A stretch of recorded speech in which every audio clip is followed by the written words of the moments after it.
ఆంధ్ర తెలంగాణలో తక్కువ ఫీజులతో high quality results ఇస్తున్న ఏకైక సంస్థ తిరుమల్ ఐఏఎస్ ఇన్స్టిట్యూట్. పాస్టర్ పగడాల ప్రవీణ్ మరణం క్రైస్తవ మతస్థులను తీవ్ర దిగ్భ్రాంతికి గురిచేసింది. రాజమండ్రిలో జరిగిన ప్రమాదంలో ఆయన మరణించడంతో తీవ్ర విషాదం వ్యక్తం చేస్తున్నారు.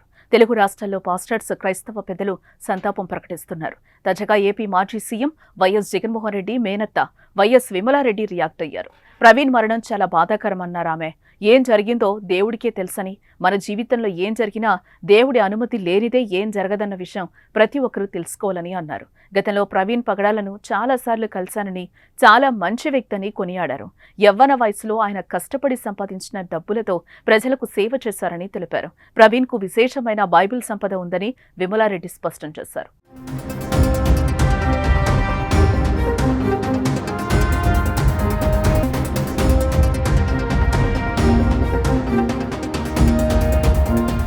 కల్వరిలో క్రైస్తవ బోధకుడిగా ఉన్న పాస్టర్ ప్రవీణ్ రాజమండ్రి కొంతమూరు హైవేపై అనుమానాస్పదంగా మృతి చెందారు. అయితే ఇటీవలే తనకు ప్రాణహాని ఉందని ప్రవీణ్ చెప్పారు.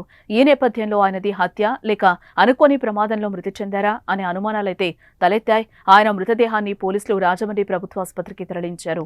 ప్రవీణ్ది హత్యేనని క్రైస్తవ ఆరాధకులు, ప్రవీణ్ బంధువులు ఆరోపిస్తున్నారు. గతంలో ఆయనను బెదిరిస్తూ వచ్చిన వీడియోలను చూపిస్తున్నారు. ప్రవీణ్ పెదాలు కమిలిపోయి ఉన్నాయని ఆరోపిస్తున్నారు. ప్రవీణ్ మరణాన్ని ఏపీ ప్రభుత్వం సీరియస్గా తీసుకుని విచారణ చేపట్టింది.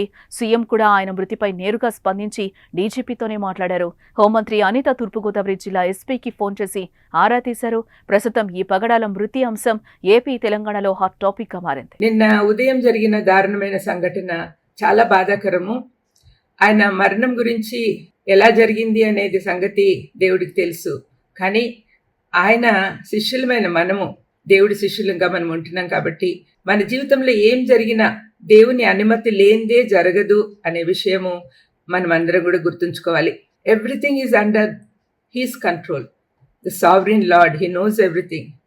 కాబట్టి మనం అందరం కూడా ధైర్యంగా ఉండి కుటుంబ ఆదరణ కోసం మనం అందరం కూడా ప్రార్థించాలి. వందలాది ప్రవీణ్ లాంటి వాళ్ళు తిరిగి రావాలి అని మనం ప్రార్థన చేద్దాం.